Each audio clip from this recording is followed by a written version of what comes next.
फिलहाल आगे बढ़ लेते हैं, राजस्थान का रुख करेंगे। राजस्थान के जोधपुर शहर में दो फिरकों के दरमियान हंगामा आराई के बाद अब तक 97 अफराद को गिरफ्तार किया गया है। शहर के 10 थाना इलाकों में कर्फ्यू नाफिज है। तशद्दुद ज़दा इलाकों में भारी पुलिस की नफरी तैनात की गई है। इलाकों में अमन बरकरार रखने के लिए मुतासरा इलाकों में इंटरनेट सर्विस भी मुअत्तल कर दी गई है। वजीर आला अशोक गहलोत ने कहा है कि हालात को बिगाड़ने वालों के खिलाफ सख्त कार्रवाई की जाएगी। पीर की रात देर गए जालौरी गेट के पास झंडा लगाने के मामले पर दो फिरकों में झड़प हो गई थी और जमकर पत्थरबाजी हुई थी।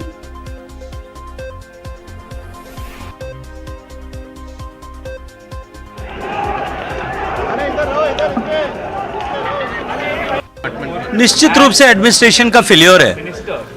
रात की घटना होने के बाद में रात भर सब कुछ जो है क्रिया प्रतिक्रिया बातचीत होने के बाद में अगर सुबह शहर में 20 जगह घटनाएं होती है, इसका मतलब प्रशासन गंभीर नहीं था या किसी न किसी अदृश्य दबाव के तहत काम कर रहा था। कितने लोग इंजर्ड हुए अगर आपके पास? अभी आप देखिए शाम तक इस तरह की सूचियां आएंगी। छोटी मोटी चोटें लगे हुए सैकड़ों लोग होंगे जिनको चोटें आएंगी। अभी तक एफआईआर रजिस्टर नहीं है, आपका क्या स्टेप रहेगा? अगर देखिए अभी तक एक एफआईआर उन्होंने रजिस्टर किया है जो रात के विषय को लेकर के लोग एफआईआर दर्ज कराने के लिए थानों के चक्कर काट रहे थे। हमने प्रशासन को आगाह किया है कि शाम को 7 बजे तक जो भी एफआईआर आई है वो सब रजिस्टर करें, वरना हम प्रशासन पर दबाव बनाने के लिए हम जालोरी गेट पर सभी लोग मिलकर के हजारों की संख्या में धरने पर बैठेंगे। अल्टीमेटम 7 बजे तक का, उसके बाद आप प्रोटेस्ट ताकि वो तुरंत एफआईआर दर्ज करें। एफआईआर दर्ज करके कार्रवाई करेंगे तो हम उसके लिए इंतजार करेंगे। इस खबर पर मजीद अपडेट हासिल करने के लिए रुख करेंगे राजस्थान का। हमारे साथ हमारे नुमाइंदे अरबाज जुड़ चुके हैं। अरबाज, अब तक जो इत्तलात मिल पा रही हैं उसके मुताबिक 97 अफराद अब तक गिरफ्तार किए गए हैं और इलाके की अगर सूरत हाल जानने की कोशिश करें तो क्या कुछ हालात, बाकी क्या कुछ प्रोसीडिंग्स अब तक हुई हैं, बताइएगा।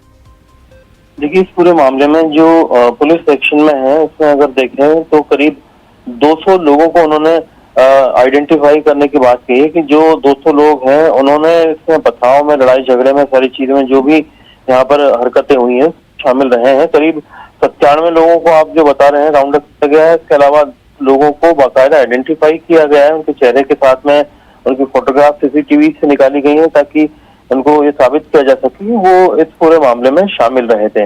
और भारतीय जनता पार्टी इस हवाले से धरना देने की भी बात कर रही है। देखिए, भारतीय जनता पार्टी लगातार जो है इस मामले में काफी एक्टिव है। करीब 5 से 7 बड़े जो केंद्रीय मंत्री रहे हैं, बड़े नेता रहे हैं, उन्होंने तुरंत रिएक्शन दिया। जैसे बहुत जल्दी उस पूरे मामले पर उन्होंने एक्ट किया और एक्ट करने के बाद में न सिर्फ धरना देने की बल्कि इस पूरे मामले को और डेवलप करने की बात कह रही है। जो केंद्रीय जल शक्ति मंत्री गजेंद्र सिंह शेखावत, जिनको अभी आपने सुना, उन्होंने सीधे तौर पे कहा क्योंकि खुद वो जोधपुर से सांसद हैं और वहां से ही ताल्लुक रखते हैं, तो वो उस चीज को लेकर के लगातार दबाव बनाने की बात कह रहे हैं राज्य सरकार के ऊपर। वहीं पर जो मुख्यमंत्री अशोक गहलोत है उन्होंने कहा कि करौली और जोधपुर घटनाएं जो है वक्त रहते रोक ली गई। यहाँ पर बड़ा दंगा होना था जो हमने होने से रोक लिया है। राजस्थान आजकल क्यों सुर्खियों में बना है? अक्सर हम देख रहे हैं कि इस तरह के वाकयात पेश आ रहे हैं, दो फिरकों के दरमियान तसादुम हो जा रहा है। इस हवाले से कई तरह की बातें भी कही जा रही हैं।